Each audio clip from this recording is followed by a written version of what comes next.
کہ نیک ہو بچے، جو چاہتی ہیں مائیں کہ نیک ہو بچے، تم ان کو دودھ پلاؤ علی علی کہتے ہیں۔ سبحان اللہ سبحان اللہ۔ تو اب نیک اولادوں کی پہچان دیکھ لینا اور بدبخت اولادوں کی بھی پہچان دیکھ لینا۔ علی کا نام سن کر چہرہ کھل جائے تو سوچنا کہ نیک اولاد ہے، اگر بدبخت ہوگی تو چہرہ بکھر جائے گا، کہے گا کہ یار کچھ نہ کچھ ہو۔ فتوے تو ہزار لگے اور ایسے فتوے الحمدللہ ثم الحمدللہ ہمارے گھر کے بچے رف میں یوز کر کے نکالتے ہیں۔ اگر علم ہے تو بیٹھ کر بات کرو، یہ گستاخیاں چھوڑو، یہ تفرقہ چھوڑو۔ ہمارے رسول نے ہمیں مسلمان بنایا، کوئی فرقے والا نہیں بنایا۔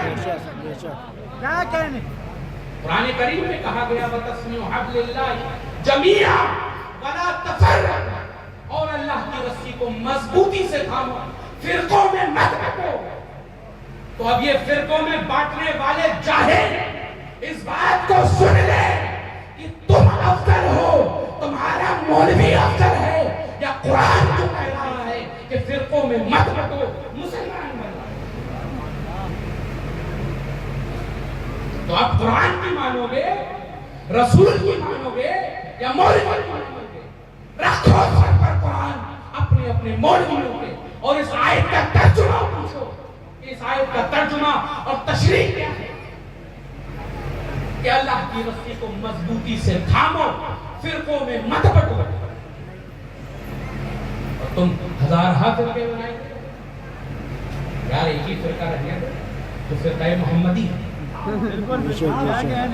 تو فرقہ محمدی ہے۔ رسول نے کہا، اللہ نے کہا کہ اور میں نے تمہارے رسول کو تمہارے لیے اسوہ حسنہ بنا کر بھیجا، تو ہمیں اس اسوہ حسنہ کو فالو کرنے دو، ہمیں مولویوں کو اسوہ حسنہ ہمارے لیے نہ بناؤ، ہمارے لیے ہمارے نبی اور ان کی اولادگان اسوہ حسنہ ہے اور وہ کافی ہے۔ میں آخری بات میں گفتگو داخل کر کے میں ایک جملے سے اپنی گفتگو ختم کرتا ہوں۔ ایک حکایتی میں ایک حکایت یہ لکھی کہ جب رسول کریم صلی اللہ علیہ وسلم جنت میں تشریف لے گئے، اس شعر کی نسبت کرتے ہوئے کہ شاہ سرفراز کے اندر شب معراج با احمد مختار یکے دود علی بھی، شاہ سرفراز کے اندر شب معراج با احمد مختار یکے دود علی بھی۔ یہ کسی ایسے ویسے مولوی کا شعر ہے، حضرت علامہ شمس تبریز کا شعر ہے۔ آپ یہ لکھتے ہیں کہ جب شب معراج تھی، آپ رسول کریم جب شب معراج پر تشریف لے گئے، جہاں جاتے علی کا نام سنتے، جہاں جاتے علی کو دیکھتے، جہاں جاتے علی کے چرچے ہوتے، اس لیے کہا آج شاہ سرفراز کے اندر شب معراج با احمد مختار یکے دود علی۔ اسی زمرے میں ایک حکایت لوگوں نے لکھی کہ جب رسول کریم صلی اللہ علیہ وسلم جنت کے ایک دروازے پر پہنچے تو جنت کے ایک دروازے پر سونے کا ایک کنڈا لگا تھا۔ جنت کے دروازے پر ایک سونے کا کنڈا لگا ہوا تھا، جب وہ ہلتا تھا تو اس سے ایک آواز آتی تھی، وہ آواز تھی علی علی علی علی۔ جب اس حکایت کو نوٹ کیا گیا تو میرے ذہن پر ایک اچھی سی ایک نظریہ بھی اور ایک حقیقت آپ کے سامنے میں رکھنا چاہتا ہوں کہ عزیزان گرامی، اس دور ایک سونے کا کنڈا کو علی کر سکتا ہے، آج کے دور میں آوارہ ماؤں کا گنڈا علی۔ بہت بڑی بات ہے۔ وجہ پھر سے کسوٹی، منافق اور مومن کی کسوٹی، علی والا ہوگا، اگر حق والا ہوگا، مسلمان ہوگا، مومن ہوگا تو چہرہ خوشی سے کھل جائے گا، منافق ہوگا تو چہرہ بگڑ جائے گا۔ اگر اب آج کے بعد کبھی تم نے مومن اور منافق میں فرق کرنا ہو، جا کر ذرا سا علی کی بات کر لیا کرو، چہرہ کھل جائے تو ہاتھ چوم لیا کرو، چہرہ بگڑ جائے تو سمجھ جایا کرو کہ کہیں نہ کہیں اس میں کھوٹ ضرور ہے، اس لیے یہ ہے۔ عزیزان گرامی، پھر سے اس بات پہ آتے ہیں اور اپنی گفتگو کو تمام کرتے ہیں۔ عزیزان گرامی، بڑی مشکل سے یہ نسبتیں حاصل ہوتی ہیں، چاہے وہ